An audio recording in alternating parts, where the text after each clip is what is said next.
வணக்கம் நண்பர்களே.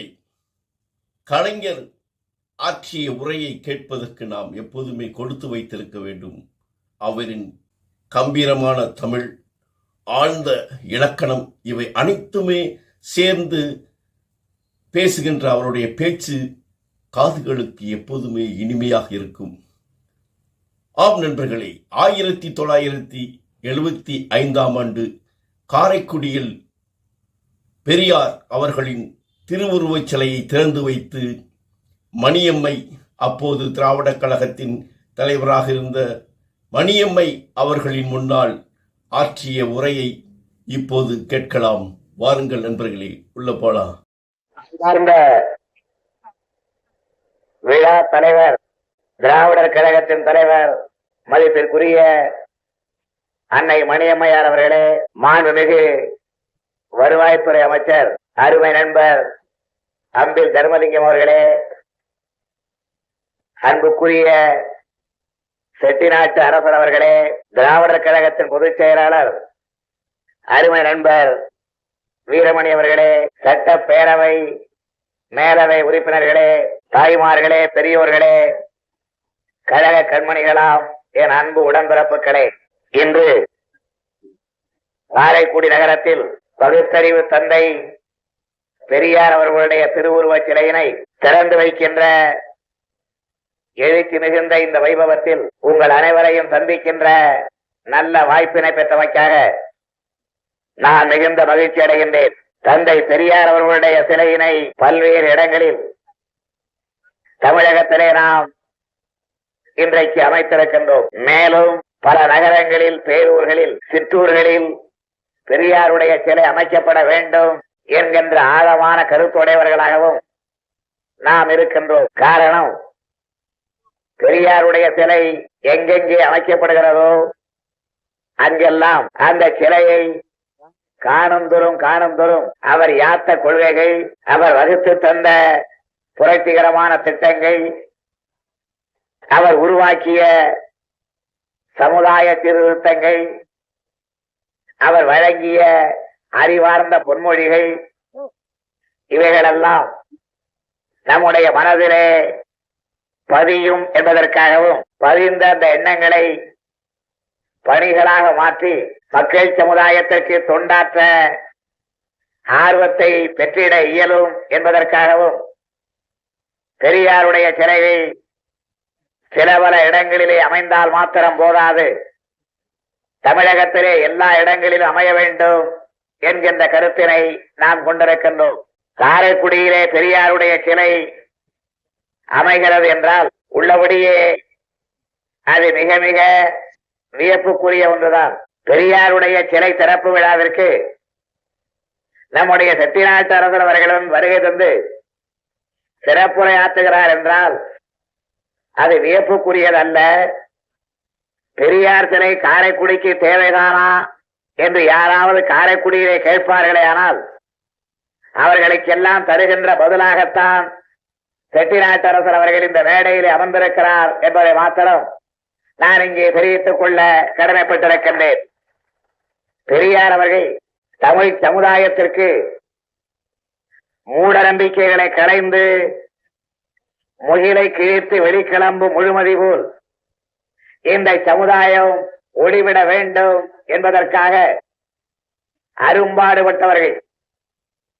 அப்படிப்பட்ட தியாக செம்மலை, பகுத்தறிவு சுடரை கண்ணரங்கருதாமல் இந்த தாயகத்திற்காக அல்லும் பகலும் அயராது உழைத்த அந்த ஆற்றலாளரை, நம்முடைய அரும்பெரும் தந்தையை இன்று நாம் சிலை வடிவிலே காணுகிறோம் என்றாலும் அவருடைய உழைப்பு இந்த மண்ணுக்கு எந்த அளவுக்கு பயன்பட்டிருக்கிறது என்பதை மறந்திட இயலாது.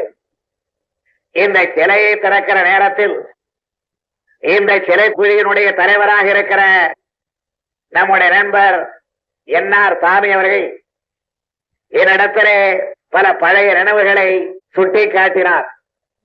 1945ஆம் ஆண்டு காரைக்குடியில் நடைபெற்ற சுயமரியாதை இயக்க மாநாடு ஒன்றுக்கு என்னை வருமாறு அவர் அழைத்த கடிதமும் அதற்கு நான் 1945ஆம் ஆண்டு ஏறத்தாழ 30 ஆண்டுகளுக்கு முன்பு அவருக்கு எழுதிய பதிலையும் என்னிடத்திலே காட்டினார். அதை நான் எழுதியிருக்கிறேன். அன்புடைய தங்கை மடல் கிடைத்தது, ஆணையை ஏற்றுக்கொள்ளுகிறேன். தங்கை பதிலுக்கு பிறகு நான் நிச்சயமாக வருகிறேன் என்று குறிப்பிட்டிருக்கிறேன். பதிலுக்கு பிறகு என்றால் நீங்கள் என்னுடைய போக்குவரத்து செலவுக்கு அனுப்பிய பிறகு என்று அப்போதெல்லாம் அர்த்தம். அதை புரிந்து கொண்டு அவர்கள் செயல்பட்ட பிறகு 1945ஆம் ஆண்டு இங்கே நண்பர் என்ஆர் சாமி அவர்கள் முன்னின்று நடத்திய அந்த மாநாட்டுக்கு பெரியார் அவர்களும் பேரறிஞர் அண்ணா அவர்களும் பேராசிரியர் அன்பழகன் அவர்களும் அப்பொழுது சிறுவன் வீரமணி என்று அழைக்கப்பட்ட இன்றைய திராவிடர் கழகத்தின் பொதுச் செயலாளர் வீரமணியும் நானும் வந்திருக்கின்றோம். இதை ஏன் குறிப்பிடுகிறேன் என்றால், அன்றைக்கு திருவாரூரிலே இருந்து கழகத்தினுடைய பேச்சாளனாக இருந்த என்னை அழைத்து ஒரு மாநாட்டிலே கலந்து கொள்ள சொன்ன அதே என்ஆர் சாமி இன்றைக்கு பெரியார் அவர்களுடைய சிலை அமைக்கின்ற குழுவின் தலைவராக அமைந்து தமிழகத்தினுடைய முதலமைச்சராக இருக்கிற என்னை அழைத்து அந்த சிலையை திறக்க செய்திருக்கிறார் என்றால் 1945க்கும் 75க்கு இடையிலே உருண்டோடி இருக்கின்ற இந்த 30 ஆண்டுகள் எப்படிப்பட்ட ஆண்டுகள் என்பதை சிந்தித்து பார்க்க வேண்டும். யார் யாரோ இன்றைக்கு பெரியாருக்கு சொந்தம் கொண்டாடுகிறார்கள் என்று என்னுடைய நண்பர் அன்பில் தர்மலிங்கம் அவர்கள் இங்கே ஆதங்கப்பட்டுக் கொண்டார். ஆனால் 30 ஆண்டுகளுக்கு முன்பு, 35 ஆண்டுகளுக்கு முன்பு பெரியார் அவர்களுடைய பள்ளிக்கூடத்திலே பயின்றவர்கள், பெரியார் அவர்களுடைய மாணவர்களாக இருந்தவர்கள் தான் இன்றைக்கு சமுதாய சீர்திருத்தங்களை செய்வதாக சூழ்வுரை மேற்கொண்டு ஆட்சி பொறுப்பிலே வீட்டிருக்கிறோம் என்பதை யாரும் மறந்துவிடக் கூடாது.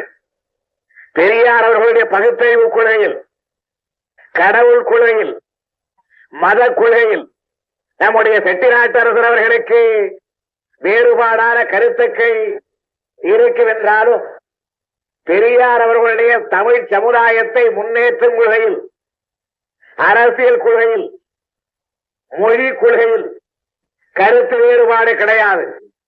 1937-38ஆம் ஆண்டில் தமிழகத்தில் கட்டாய இந்தியை ராஜாஜி அவர்கள் நுழைத்த நேரம்.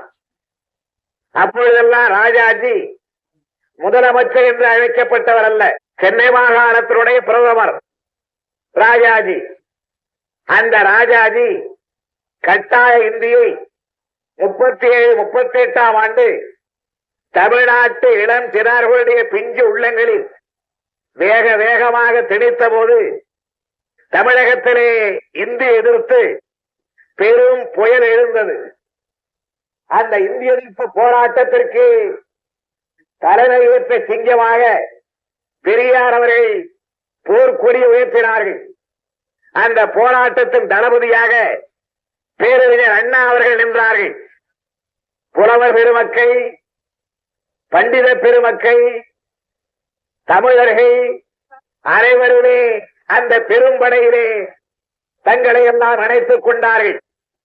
அந்த நேரத்தில் சென்னை மாநகரத்தில் நடைபெற்ற ஒரு இந்திய எதிர்ப்பு ஊர்வலத்தில் நம்முடைய செட்டிநாட்டரசர் அவர்கள் தான் பெரிய ராஜ குடும்பத்திலே பிறந்தவர்கள், பெரிய சீமா வீட்டு பிள்ளை என்கின்ற அந்த எண்ணங்களை எல்லாம் தொலைவிலே எரிந்துவிட்டு கையிலே இந்திய எதிர்ப்பு கொடியை ஏந்தி அன்றைய தமிழர்கள் ஏற்றுக்கொண்டிருந்த கொடியான புலி, வில், கயல் இந்த மூன்றும் முறித்த தமிழ் கொடியை கையிலே ஏந்தி நடைபெற்ற ஊர்வலத்திற்கு, இந்திய எதிர்ப்பு ஊர்வலத்திற்கு தலைமை வகித்த செட்டிநாட்டரசர் தான் இன்றைக்கு இந்த மேடையிலே வந்திருக்கின்றார். ஆகவே ஆதிக்க இந்திய எதிர்த்து நடைபெற்ற போராட்டத்திற்கு நம்முடைய தந்தை பெரியார் அவர்கள் தலைமை வகித்த நேரத்தில் நான் திருவாரூர் பள்ளிக்கூடத்தில் உயர்நிலை பள்ளியிலே ஒரு மாணவன்.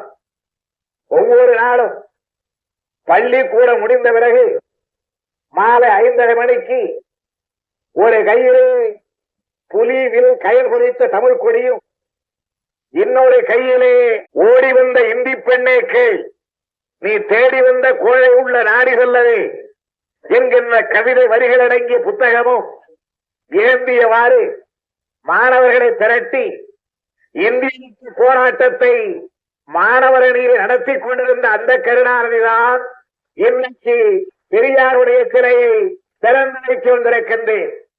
ஆகவே புதிதாக நேற்று பெய்த மழையில் இன்று காலையிலே முளைக்கின்ற காளான்களைப் போல் கட்சிகளை தொடங்கி எனக்கு பெரியாரை தெரியும், அண்ணாவை தெரியும் என்றெல்லாம் பேசிக் கொண்டிருக்கின்ற புதியவர்களுக்கு சொல்லுகிறேன், நாங்கள் தியாக அரசியல் பாரம்பரியத்தை படைத்தவர்கள். இன்றைய திராவிடர் கழகத்தினுடைய பொதுச் செயலாளர் வீரமணி சிறுவன் வீரமணி என்று அழைக்கப்பட்டு மேடைகளில் அறிமுகப்படுத்தப்பட்டு இந்த சிறுவன் வீரமணியும் அப்போது நான் ஒன்று கிழவன் அல்ல, விரைவிட கொஞ்சம் பெரியவன். மாணவர் சுற்றுப்பயணத்திலே கலந்து கொண்டு தஞ்சை மாவட்டத்தில், திருச்சி மாவட்டத்தில், தமிழகத்திலே உள்ள பல்வேறு மாவட்டங்களில் அந்த மாணவர் குழுவினுடைய காலடி விடாத குக்குராவுமே கிடையாது என்கின்ற அளவிற்கு அந்த காலத்திலே நாங்கள் பகுத்தறிவு பிரச்சாரத்திலே, திராவிடர் கழக பிரச்சாரத்திலே ஈடுபட்டிருக்கின்றோம்.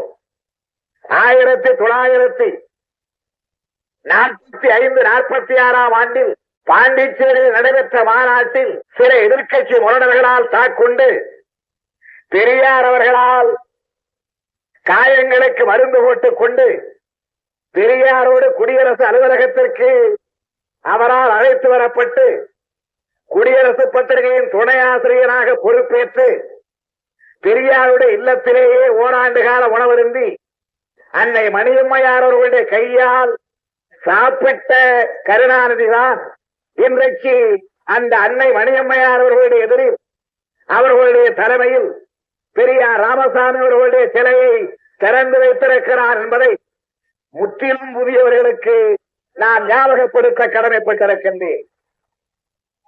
திராவிடர் கழகத்தினுடைய கொள்கை, திராவிட முன்னேற்ற கழகத்தினுடைய கொள்கை எப்படிப்பட்டவை என்பதை என்னுடைய நண்பர் அம்பில் அவர்கள் அப்படியே பச்சையாக தருகின்ற மருந்துக்கும் அதை கேப்சூல்ஸ் என்கின்ற அளவிலே உள்ளே வைத்து மேலே நல்ல நெருவு கொடுக்கப்பட்ட சிறு சிறு குப்பிகளிலே வைத்து அடைக்கப்பட்ட மருந்துக்கும் உள்ள வித்தியாசமாக சொன்னார்கள்.